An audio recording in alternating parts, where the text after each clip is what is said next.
Halo, Assalamualaikum warahmatullahi wabarakatuh. Kembali lagi bersama saya, Amanda Maharani.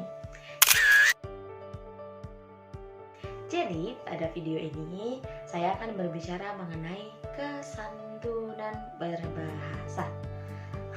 Apa nih tiba-tiba kok bicara kesantunan berbahasa? Jadi, berbicara mengenai kesantunan, saya melihat ya teman-teman, akhir-akhir ini khususnya di media sosial banyak terjadi kesalahpahaman dalam berbahasa yang berujung di pengadilan. Oleh karena itu, perlu belajar mengenai kesantunan berbahasa agar kesalahpahaman ini bisa diminimalisir begitu. Hah? Diminimalisir? Memangnya bisa? Lalu muncul berbagai pertanyaan. Bahasa yang santun itu seperti apa sih? Memangnya ada kategorinya atau ada parameternya kah? Lalu ada cara ngukurnya atau bagaimana gitu? Bagi teman-teman yang bingung, bisa simak video ini. Saya akan jelaskan satu persatu. Disimak ya. Nah, tadi kita berbicara mengenai kesantunan berbahasa. Pertama, kita harus mengetahui bahwa bahasa itu merupakan cermin kepribadian seseorang. Bahkan bisa dikatakan cermin kepribadian bangsa. Artinya, cara berbahasa seseorang akan menjadi kebiasaan yang membentuk perilaku seseorang.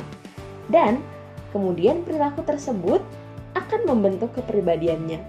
Jadi, berbahasa dengan baik dan benar serta santun merupakan hal yang mesti diupayakan. Oleh karena itu, pertama, dapat kita ambil kesimpulan bahwa kesantunan berbahasa menjadi bagian utama dalam menciptakan kenyamanan hidup bermasyarakat.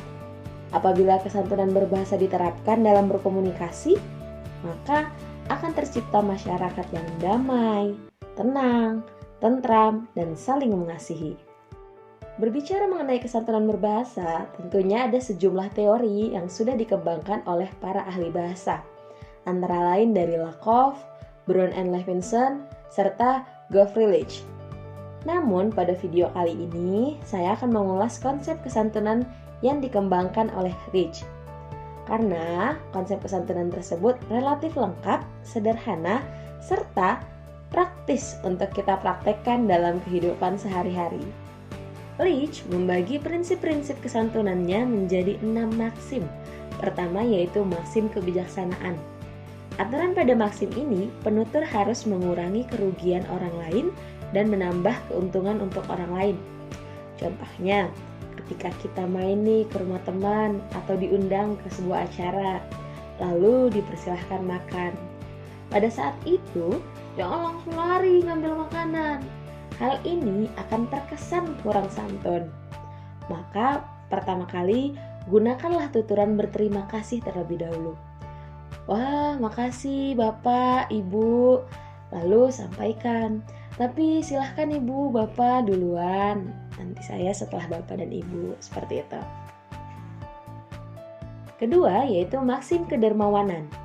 Aturan pada maksim ini, yaitu penutur harus mengurangi keuntungan diri sendiri dan menambah pengorbanan pada diri sendiri. Contohnya, ada teman, bukunya ketinggalan di kelas. Sementara dia sudah di parkiran. Terus dia ngabarin, "Halo Nisa, misalnya, buku aku ketinggalan di kelas, aku udah di parkiran." Maka kita dapat tuh pada saat itu menambah pengorbanan diri sendiri dengan memberinya bantuan. "Oh iya, nanti saya anterin ya ke sana." Gitu. Hal ini masuk dalam maksim kedermawanan. Selanjutnya yang ketiga yaitu maksim pujian. Pada maksim ini, maka penutur harus memaksimalkan pujian ke orang lain dan meminimalkan rasa tidak hormat kepada orang lain. Contohnya yaitu seperti memberi kalimat-kalimat penuh penghargaan atau apresiasi atas sesuatu yang dimiliki orang lain. Misal kalimat, "Wah, kamu hebat banget bikin kontennya." Atau, "Hari ini bajumu cantik sekali, cocok dengan suasana pesta ini." Keempat, yaitu maksim kerendahan hati. Pada maksim ini, maka penutur harus mengurangi pujian kepada diri sendiri dan menambah cacian pada diri sendiri. Contohnya, terimalah hadiah sederhana ini sebagai buah tangan. Nah, tuturan ini menunjukkan kerendahan hati, karena penutur menyebutkan bahwa hadiah yang diberinya itu sebagai sesuatu yang sederhana. Melalui diksi tersebut, penutur telah meminimalkan pujian pada dirinya sendiri. Kelima, yaitu maksim kesepakatan.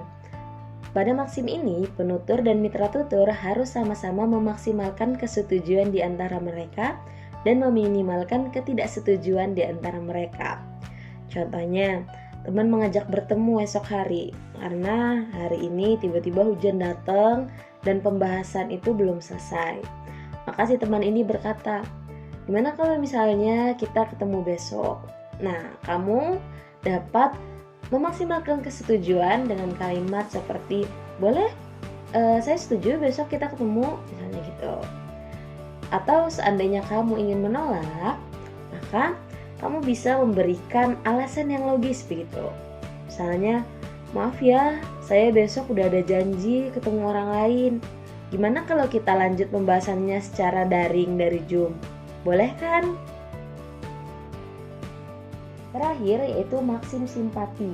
Pada maksim ini, kamu dapat memaksimalkan rasa simpati dan meminimalkan rasa antipati kepada mitra tutur. Misal, ada teman yang mengabarkan kabar duka kepada kita. Dia sedang bersedih karena kehilangan orang tuanya. Pada situasi ini, kita dapat mengekspresikan serta mempraktikkan maksim simpati. Contohnya seperti mengatakan, "Saya turut berduka atas kehilangan kamu. Semoga kamu bisa tetap tabah dan kuat ya." Begitu. Itu menunjukkan rasa simpati kita terhadap teman kita tersebut. Itulah beberapa prinsip kesantunan yang telah dikemukakan oleh Leach. Terakhir, apa ya yang dapat kita lakukan sebagai kreator konten YouTube dalam meminimalisir kesalahpahaman dalam berbahasa serta mengedukasi masyarakat?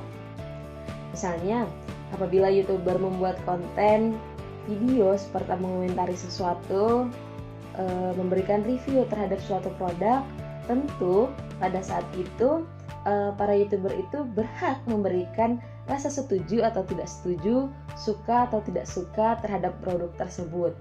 Namun, ketika memberi tanggapan itu haruslah disertai dengan sopan santun. Beberapa tips dan trik yang bisa saya bagikan ketika memberikan tanggapan atau komentar terhadap suatu hal. Yang pertama yaitu gunakanlah bahasa yang baik dan jelas. Kedua, ungkapkan tanggapan atau komentar dengan bahasa lisan yang halus. Ketiga, usahakan ketika memberikan penilaian meminimalkan menyinggung perasaan orang lain. Keempat, hindari bahasa yang berisi ejekan, sindiran, atau hinaan kepada produk tersebut atau sesuatu hal yang dinilai begitu, sehingga tidak akan menyakiti hati penjualnya. Lalu, jika ada yang kurang disukai, maka berikan tanggapan atau komentar dengan alasan atau bukti yang mendukung, namun tetap menggunakan bahasa yang baik. Lalu untuk teman-teman YouTuber yang suka membuat konten percakapan dua arah seperti podcast dengan mengundang narasumber, maka perilaku yang dinilai sopan dan bisa diterapkan oleh YouTuber sebagai berikut. Pertama yaitu sabar. Kesabaran yang dimaksud adalah tidak memotong pembicaraan. Yang kedua, tidak menunjukkan rasa jenuh. Yang ketiga, tidak berbicara terus-menerus. Yang keempat, tidak membicarakan diri sendiri. Terlalu berbangga diri di depan orang lain itu bukanlah kebiasaan yang baik. Kamu akan memberikan kesan sombong kalau kamu terus membicarakan dirimu. Yang kelima, tidak menceritakan keburukan orang lain. Yang keenam, tidak menggunakan bahasa daerah jika antara anggota percakapan ada yang tidak mengerti. Hal ini dilakukan agar mitra tutur yang tidak mengerti tidak salah paham atau tersinggung. Yang ketujuh, tidak berbicara sesuatu yang cabul.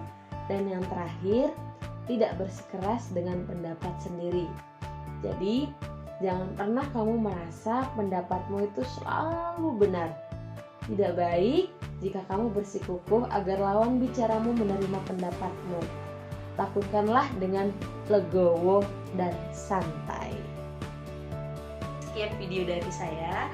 Terima kasih untuk teman-teman yang sudah menonton. Semoga kita semua dapat mengaplikasikan kesantunan berbahasa dalam kehidupan kita sehari-hari. Semoga kita bisa berbahasa yang santun, yang baik untuk menciptakan lingkungan yang damai, tentram, dan nyaman sesuai dengan nilai-nilai bangsa kita, sesuai dengan nilai-nilai moral dan etika yang berlaku di bangsa ini. Sekian dari saya, terima kasih. Wabillahi taufiq wal hidayah. Assalamualaikum warahmatullahi wabarakatuh. Dah.